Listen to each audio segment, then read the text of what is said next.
Hi all, in this video we'll just take a look at setting up a predator-prey system with the flight node. So the redfish being the predators and the small little bluefish being the prey here.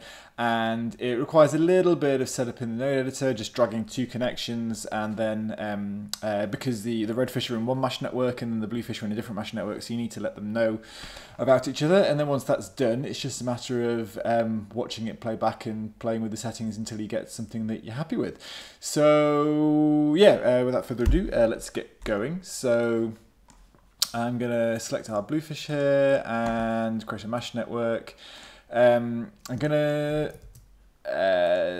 set off with say 1,000 fish, something like that, and then I want this to be an instance network just because I'm interested in playback speed here because I'm recording a tutorial. So we'll do an instance network, which means that the animation won't be offset, but that's fine for now.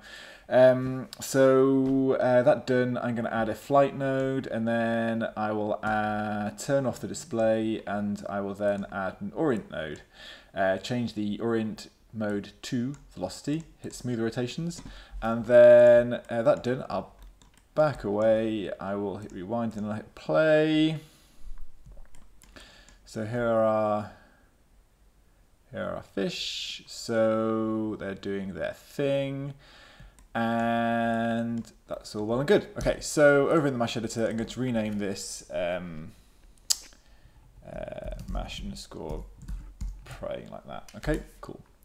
So now redfish, create mesh network. This one can be repro, it's fine. And we're only going to have 10 fish. So we add a flight node. Again, we turn off the display, go into the orient node, like so, and then hit smooth rotations and change the orient mode to velocity. So that means they'll face the direction of travel. So then we press play, and then that's our kind of like animation. So there you go. So not much doing. Let's make them interact with each other. So if we go into the editor and then change the name of this network to Mesh Predators, something like that. Go into the node editor. We can now do our hookups. So if I select both waiters, map both mesh networks, and then get rid of everything I don't need. So I can get rid of everything except the flight nodes, which is these two. You can tell them because of that icon. And the waiters. So we get rid of, ooh, no, we need that one. Get rid of them. So we go, get rid of this. So we have two flight nodes and two waiters. So the predator mesh network needs plugging into the prey flight node, and the prey mesh network needs shoving into the predator flight node. So to do that, we should right click on the waiter, go show all attributes, and do TRA.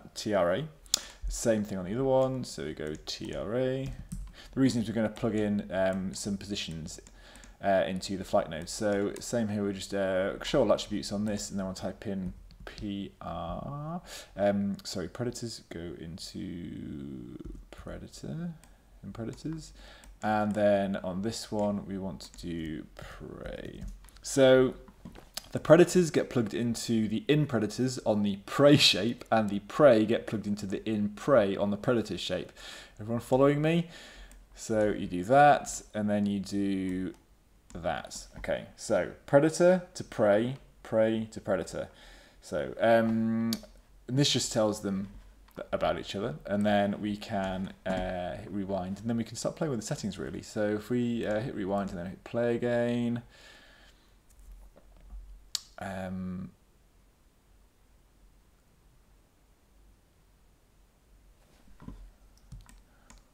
the thing that is probably most important to get done first of all is, as you can see, they are kind of avoiding them. First thing that would be most important is to get the predators to do something slightly more interesting than just kind of like hover around. So if we go into the Predator mesh network and into its flight node, we can change a few settings. So we can say we want these to stay well away from each other, so they're really keen to stay away from each other.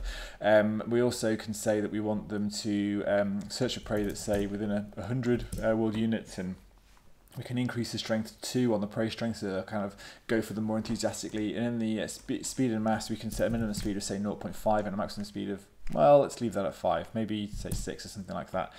And then on the prey, we could just mess with some settings. We could say we want the predator strength to be something like 6, so we are very keen to get away from the big fish when they come, say, within 30 units, so closer. So they won't react until later, but when they react, they'll react quickly, something like that maybe. So we hit rewind and we hit play and just see what kind of effect that has on what's going on. So you can see already that the behaviour of the prey fish has changed as they kind of dart away from the redfish more. So yeah, I mean, as you can see, it's really simple. I would just set that up in like 5 minutes or something like that, and then you basically all you have to do is tweak the settings until you get something that you're happy with. So I've just spent a couple of minutes playing with some of the controls. I've been playing with the Predator's prey strength and the prey search distance, and then also I was playing with the minimum speed, maximum speed, and the gravitate strength. So a few things going on there. Also the separation strength, I can't remember when I did that. And then I did the old school thing of adding a signal node. So I added the signal node and then I reordered it to put it underneath the flight node. If anyone used MASH before Autodesk had it, or actually MASH, I think 2016.5 you did this as well. You added a noise node or a signal node before you added a flight node, and it just kind of stirred up the simulation, gave you more kind of a swarmy behavior. Well, doing this with adding a bit of noise to the Predator sim, but with a really low timescale, just keeps the Predators moving. So I just added one of those and I put it underneath, and then I just like the effect that it has. It just make sure that they don't get like too linear in their movement. So anyway, that done, and as you can see, it doesn't take too long to set up at all. If you find it useful, let me know underneath if you've got any questions, but that's basically it. If you find it useful.